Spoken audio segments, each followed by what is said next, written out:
Hello everyone. Today I will show you the basics of using the Abacus tool.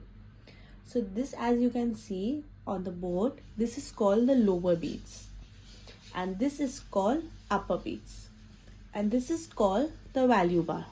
The lower beads has a value of 1 and the upper bead has a value of 5.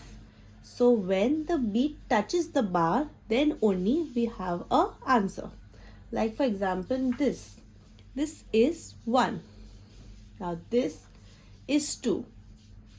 This is 3. This is 4. Now there's no bead touching the bar, so it is 0. The upper bead value is 5. So the answer is 5, 6, 7, 8, 9. That's it for today. Stay tuned for part 2. Thank you.